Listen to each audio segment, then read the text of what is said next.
Hola, salam Just Talk. Kita mau bahas dua topik. Satu topiknya Pak Haruna yang kemarin hadir di Space Twitter, dan satu Chelsea yang kembali kehilangan poin.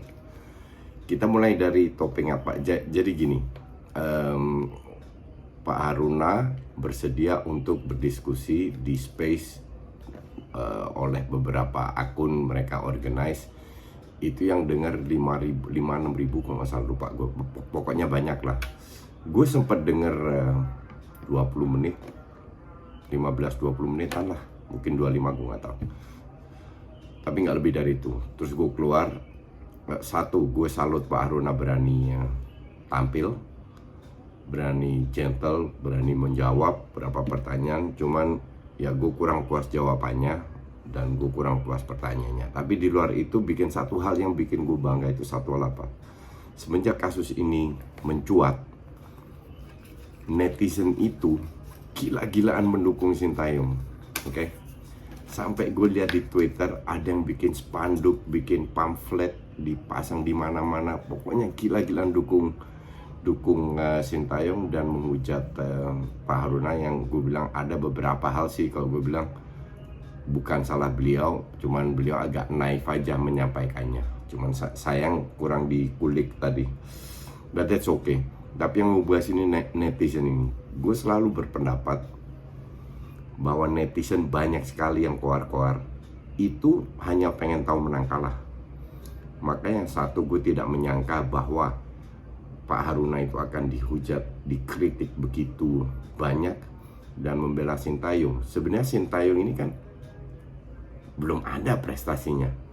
Prestasinya adalah membuat timnas timnas utama diisi dengan pemain muda dengan bermain bagus, which is gue setuju. Tapi bukan pelatih yang sudah memenangkan banyak trofi sampai didukung segitunya sama netizen.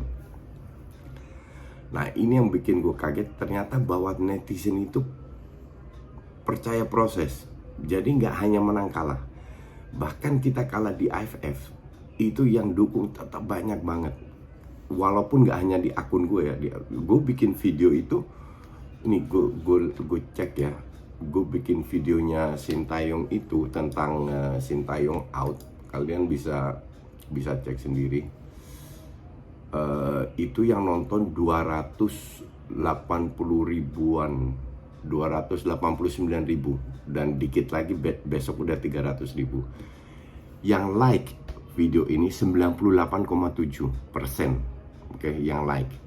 Jadi yang nggak like itu cuma 1,3%. Biasalah segelintir haters, itu biasa. Tapi di sini gue juga lihat bahwa netizen setuju dan apa yang gue omongkan.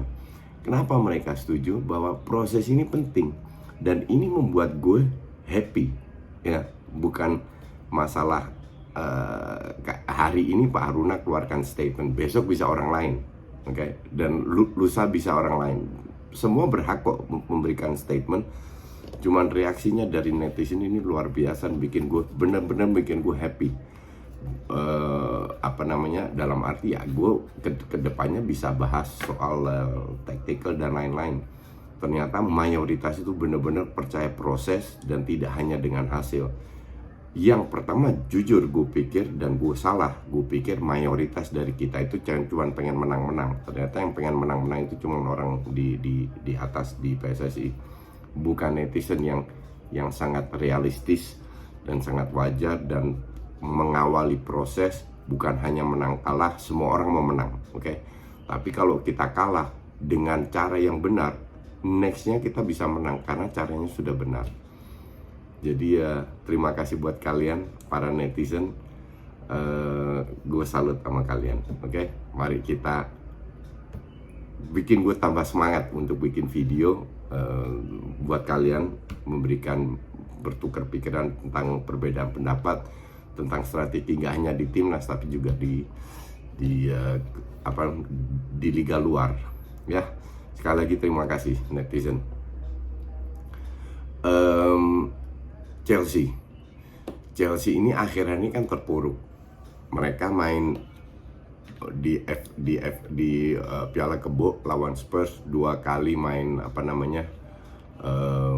dengan 4-2-3-1 main bagus. Habis itu berubah ke 3-4-3. Terus tadi yang bikin gue agak kayak kembali lagi bermain dengan 4-2-3-1. Oke. Kalau kita lihat pertandingan Chelsea tim form ya, itu 5 match terakhir di Liga itu cuma menang sekali lawan Aston, 2 kali seri lawan Brighton, kalah lawan City, seri lawan Liverpool. Oke. Yang harusnya dengan 4-2-3-1 semua bermain sesuai dengan posisinya. Oke. Lukaku di depan, kiri Odoi, kanan Ziyech. Yang bisa masuk di belakang Lukaku ada Mason Mount, didukung 2 DM ya, Jorginho sama Kante. Kiri si Alonso, kanan Aspi, Rudiger sama Thiago. Harusnya ini bermain seperti lawan Spurs, very smooth, passing. Di babak, nggak usah di babak pertama, 15 menit pertama itu masih imbang. Di babak pertama Chelsea hanya melakukan 2 shot on target, 1 ditepis dengan gampang, shootingan dari si Aspi. 1 golnya Ziyech sedikit deflect tapi golnya keren. Nah, yang bikin gue kaget pada saat 1-0, yang seneng cuman Aspi doang kalau nggak salah. Ziyech mukanya kenceng, Lukaku mukanya kenceng, jalan kaki, nggak ada yang hura-hura apa. Padahal mereka sama sekali tidak menguasai, tidak mendominasi pertandingan loh, sampai gol itu terjadi. Gue bilang imbang sama Brighton ya, mereka imbang.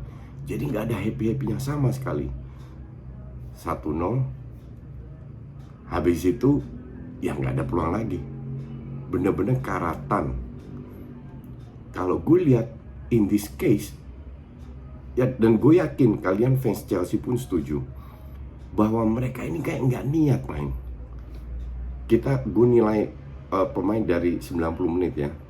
Lukaku jelek, tapi di sisi lain dia nggak dapet umpan juga. Ziyech di luar golnya itu nggak kelihatan, Odoi nggak kelihatan, Mason Mount nggak dukung Lukaku sama sekali, Jorginho sama Kante 5,5, Aspi standar banget, Alonso standar, mungkin Thiago sama Rudiger yang agak lumayan, sama Kepa. Masuk babak kedua, sebelum gol itu terjadi, Kepa melakukan save yang penting, nyaris gol deflect. Habis itu corner si Webster cetak gol. Biasa dalam corner kita harus menuju bola, oke? Webster itu dari belakang. 5 pemain dari Chelsea ngelihat bola doang, nggak maju sama sekali, nggak mengantisipasi bola, menjemput bola untuk menyundul sama sekali. 1-1, apa yang terjadi? Tetap Brighton lebih mendominasi loh. Kecuali 10-12 menit terakhir Chelsea mengurung, karena Brighton udah unggul, mundur, parkir bis. Wajar, klub kecil. Tapi Chelsea justru peluang bahaya itu dari Brighton, bukannya hanya dari counter, dari membangun serangan. Ini karena yang namanya Trossard sama Maupay itu bapuknya minta ampun. Belakang tengah oke Brighton, passingnya, cuma depan jelek banget end passingnya. Sampai gue bilang, aduh ampunan ini Brighton karena end passingnya jelek ya. Kalau end passingnya bagus bisa lebih banyak itu gol. Chelsea nggak bisa mengontrol. Di babak pertama aja udah kelihatan bahwa banyak serangan tuh dari tengah. Gue nggak ngerti Kante sama Jorginho kemana, tapi yang gue jelas lihat pada saat pemain meninggalkan posisi, Ziyech ke dalam atau Odoi ke dalam, ruang yang ditinggalkan itu nggak ke cover. Jadi kalau ke dalam harusnya Aspi lebih masuk. Kalau tidak masuk, kehilangan bola, bisa diserang balik. Mereka dapat space. Nah, ini salah satu